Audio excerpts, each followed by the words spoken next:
So this one is a nitrogen predictor and application that is built so that farmers can know the amount of nitrogen to put when they are given other variables like temperature, potassium, everything. So what they need to do is make sure that they input all these values and choose any crop type that they choose. So I'm gonna choose grapes, then I input all these values. So the application also, like, you're not supposed to put a value that is more probably like there's a range on every input that you have to put. So for this one page, you know that it ends up to 14. So I'm gonna reduce this one to 4, then try to predict the nitrogen required for grapes. There we go. So we see that the amount of nitrogen required for grapes is 97 grams, and this is how farmers can know how the amount of fertilizer that they need to input.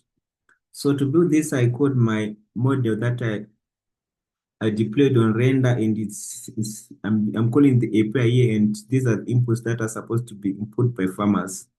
So I did this, and this is how I built the home screen and my result page. So I'm also going to show you how you can do this using the first API Swagger. So you input all these values, and after that you just execute, and it will give you a response at 200 to respond that the predicted nitrogen is 69 kgs. So from this, I'm going to show you how I did this on my code. So I'm jumping into my notebook to show you how I trained my model and everything. So this is how I trained my model. Just let's just open.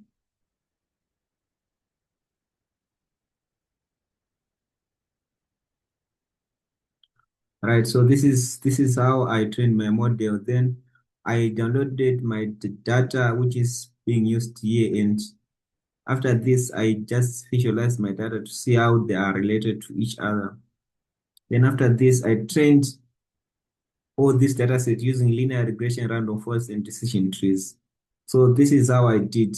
Since I'm predicting nitrogen, I put all these nitrogen, phosphorus, and all these values on the X value. Then the nitrogen is on the Y value.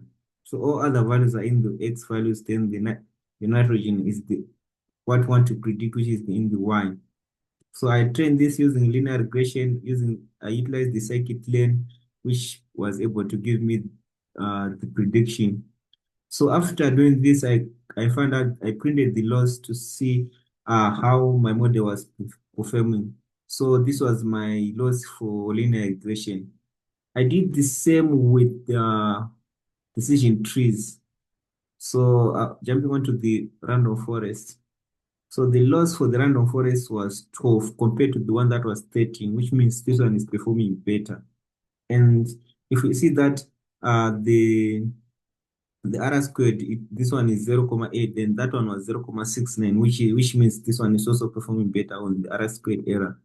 Then I also did the same with uh with with the decision trees to see which one was better.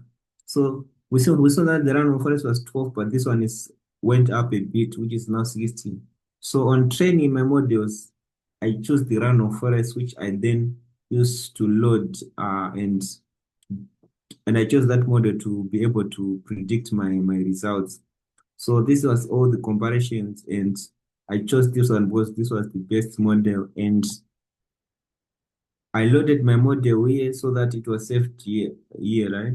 So this is how we can see that the model was saved here, and these ones were the labels like for the crops that I converted those crops to numbers, but I had to bring back them to letters so that when you're predicting, you input the letters. So this is basically how my application was running. Then Q.